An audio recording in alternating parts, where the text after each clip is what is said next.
Pada tahun 1999, PLTN Janjira hancur secara misterius. Bertahun-tahun kemudian, Ford dan ayahnya Joe menemukan penyebab kebangkitan monster purba. Kini, harapan umat manusia hanya pada Godzilla.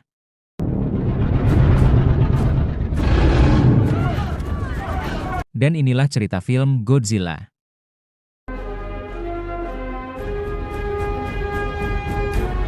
Film dibuka dengan gulungan arsip dari era 1950-an. Di layar, kita melihat rekaman uji coba bom nuklir yang mencekam. Personil militer mengenakan kacamata pelindung, awan jamur membubung ke angkasa. Namun, di antara kilatan cahaya yang membutakan itu, terselip anomali, sirip-sirip punggung raksasa yang ikonik muncul saat dari bawah ombak. Sejarah yang kita tahu ternyata adalah sebuah cuplikan. Uji coba nuklir itu bukan sekedar tes, itu adalah upaya putus asa untuk membunuh sesuatu. Upaya itu gagal, dan dari kedalamannya, terdengar gemuruh protes yang menggetarkan dunia.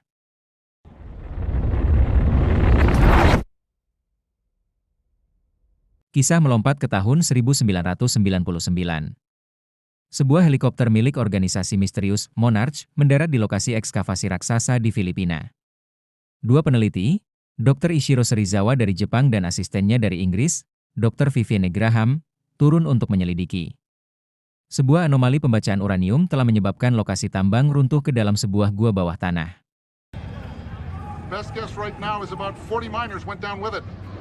Di dalamnya, mereka menemukan pemandangan yang tak terbayangkan, kerangka fosil dari makhluk purba yang ukurannya melampaui imajinasi. Menempel di dinding gua, terdapat dua objek aneh seperti spora atau kepompong raksasa. Satunya tampak utuh, namun yang lainnya telah pecah dan terbuka. Jejak kehancuran yang masif menunjukkan sesuatu yang sangat besar telah merangkak keluar dari gua ini, menuju lautan lepas.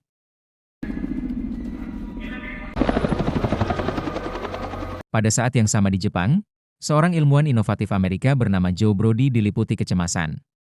Ia mendeteksi aktivitas seismik yang aneh dan berulang yang polanya tidak wajar, mendesak atasannya di pembangkit listrik tenaga nuklir Janjira untuk mematikan reaktor sebagai tindakan pencegahan.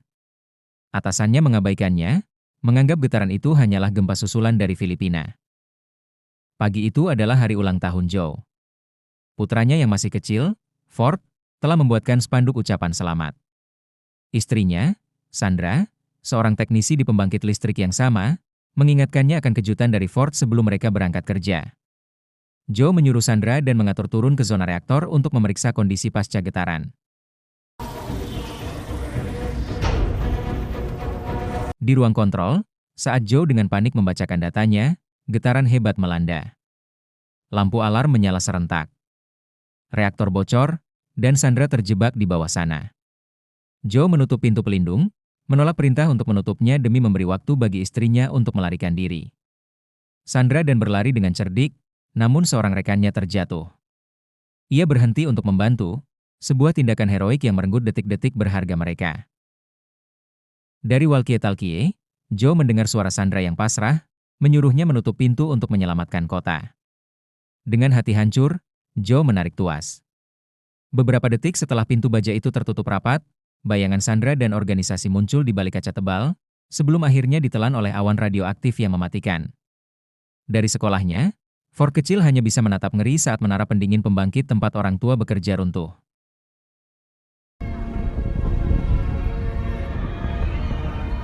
15 tahun kemudian, Ford Brody dewasa adalah seorang perwira unit penjinak angkatan laut yang lahir. Setelah 14 bulan bertugas, ia pulang ke San Francisco untuk bertemu istrinya, Ellie, dan putra mereka. Namun, reuni manis mereka terganggu oleh panggilan telepon. Ayahnya, Joe, ditangkap di Jepang karena memasuki zona terlarang. Ford terbang ke Jepang dengan perasaan enggang. Hubungan mereka merenggang sejak Joe mengalami gangguan mental pasca tragedi Janjira. Apartemen Joe kini seperti sarang seorang penganut teori konspirasi. Dindingnya dipenuhi kliping berita, peta, dan catatan tentang ekolokasi dan gempa bumi yang berbicara satu sama lain. Joe mengeluarkannya untuk mengungkap kebenaran di balik kematian istrinya. Ia memohon pada Ford untuk membantu kembali ke rumah lama mereka di dalam zona karantina Janjira untuk mengambil data penelitian terakhirnya. Dengan berat hati, Ford setuju.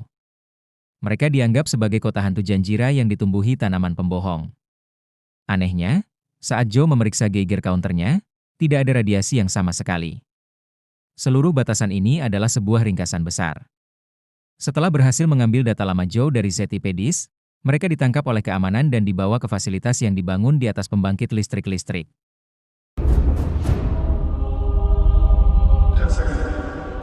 Di sana, mereka bertemu kembali dengan Serizawa dan Graham.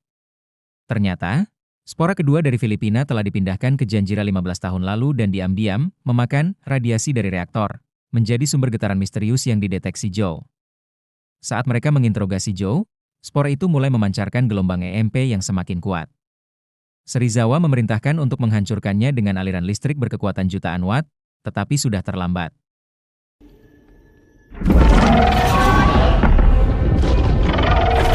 Makhluk raksasa kemiripan dengan banyak kaki, yang kemudian disebut Muto, menetas dari kepompongnya.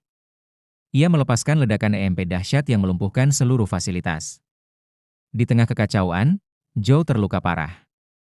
Ford hanya bisa menatap ngeri saat ayahnya meninggal di helikopter evakuasi. Sebelum mengakhiri napas terakhir, Joe menatap ke bawah, obsesinya selama 15 tahun akhirnya terbukti benar. Serizawa menjelaskan kepada Ford yang khawatir. Ia menunjukkan rekaman arsip dari tahun 1954, mengungkapkan bahwa uji coba nuklir itu adalah upaya untuk membunuh makhluk purba lain, seorang predator alfa yang mereka sebut Godzilla. Getaran yang dipancarkan Muto adalah panggilan kawin, dan panggilan itu telah membangunkan sesuatu dari kedalaman. Godzilla, sang penyeimbang alam, kini bangkit untuk berburu.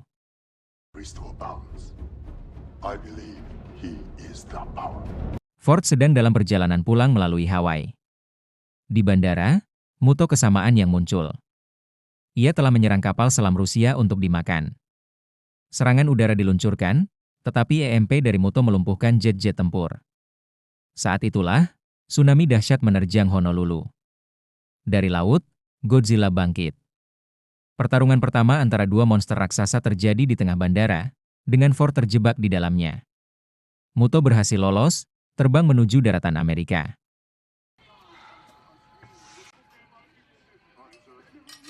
Serizawa dan Graham menyadari hal yang lebih mengerikan. Muto jantan itu sedang menuju pasangannya. Spora kedua yang kira-kira tidak aktif, ternyata telah dipindahkan ke fasilitas limbah nuklir Yucca Mountain di Nevada. Di sana, Muto betina yang lebih besar dan tidak habitatnya, memorak-porandakan Las Vegas dalam perjalanannya untuk bertemu sang jantan di San Francisco.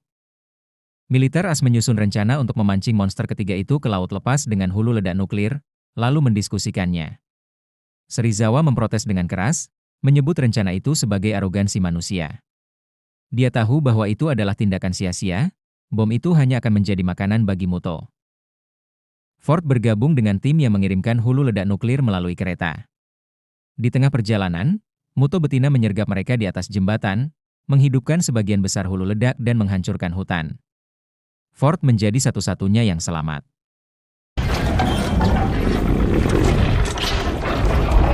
Kedua Muto akhirnya bertemu di pusat kota San Francisco dan membangun sarang. Muto jantan memberikan hulu ledak yang ia curi dari pangkalan militer kepada sang betina sebagai hadiah pernikahan untuk memberi makan telur-telur mereka. Kini, bom nuklir dengan penghitung waktu aktif berada di jantung kota. Godzilla tiba, muncul dari bawah jembatan Golden Gate dan memicu pertempuran klimaks. Ford dan tim khusus melakukan terjun payung, halo jump, ke tengah kota yang gelap gulata untuk menemukan dan menjinakkan bom. Pertarungan tiga arah yang brutal pun terjadi.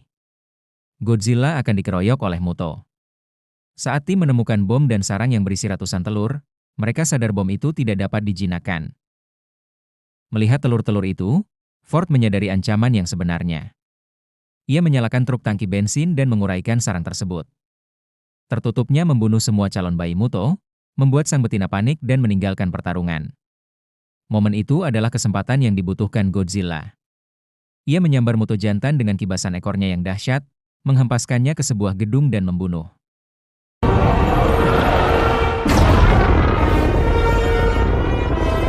Ford menggali ke pelabuhan untuk membawa bom menjauh dari kota dengan perahu. Namun Muto betina yang murka menghadangnya.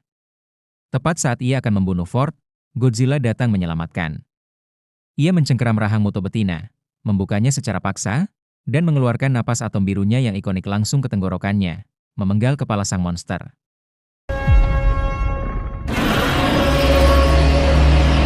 Setelah pertarungan yang melelahkan, Godzilla yang terluka parah di tepi pantai. Ford, di atas perahu yang membawa bom, pingsan karena kelelahan.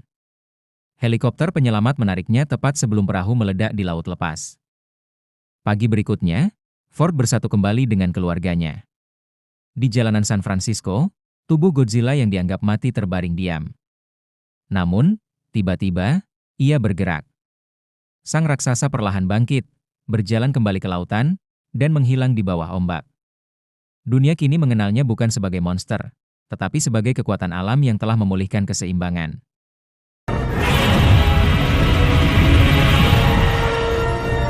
Cerita film pun tamat.